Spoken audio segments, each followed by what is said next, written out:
Belakangan ini, frasa "eat the rich" kembali ramai digunakan, terutama di media sosial. Bersamaan dengan itu, kalimat legendaris "let them eat cake" sering muncul sebagai pembanding. Dua ungkapan ini sama-sama memuat kritik, tapi punya akar sejarah dan makna linguistik yang berbeda.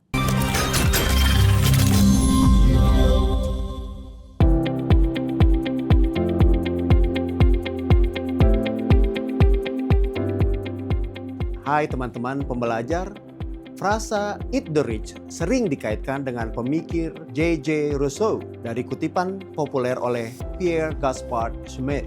When the people shall have nothing more to eat, they will eat the rich. Ketika revolusi Prancis bergulir setelah berdirinya Republik Pertama, terdapat periode yang disebut Reign of Terror di September 1793 hingga Juli 1794. Selama 10 bulan tersebut, kaum revolusioner Prancis secara brutal memberontak terhadap monarki.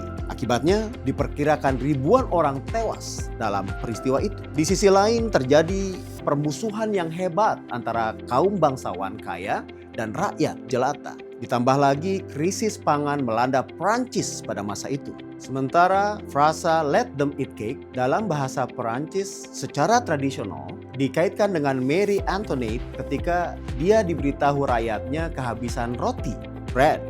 Ucapannya ini dianggap sebagai ketidakpekaan terhadap penderitaan rakyat. Cake adalah makanan mewah kerajaan dan bukan kebutuhan dasar jelata layaknya roti. Tapi tahukah teman-teman, tidak ada bukti kuat bahwa sang ratu benar-benar mengatakannya. Para sejarawan dan peneliti menolak anggapan ungkapan tersebut berasal dari Marie Antoinette. Dalam buku Six dari Confessions karya Rousseau, ditulis sekitar tahun 1767, ia menceritakan versi cerita tersebut, menghubungkan kutipan itu dengan a great princess. Meskipun Marie Antoinette adalah seorang putri pada saat itu, ia masih anak-anak, jadi kecil kemungkinan bahwa ia adalah putri yang dimaksud. Dalam konteks sekarang, "eat the rich" telah mengalami proses pergeseran makna, bukan ajakan literal, melainkan metafora kritik terhadap kesenjangan sosial atau dominasi elitis yang tidak adil.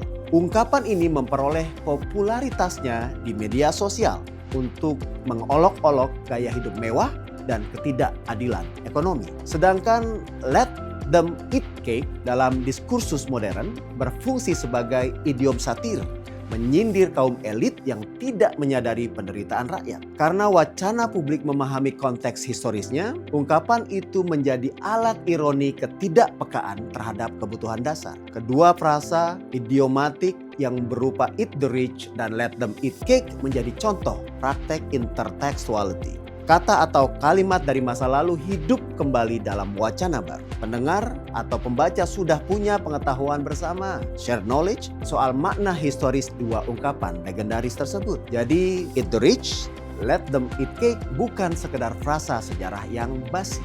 Melalui konteks historis, mereka membuktikan betapa bahasa dapat menyimpan masa lalu dan ikut membantu kritik masa kini. Jika kata adalah senjata, menurut teman-teman, frasa mana yang paling menggambarkan situasi saat ini?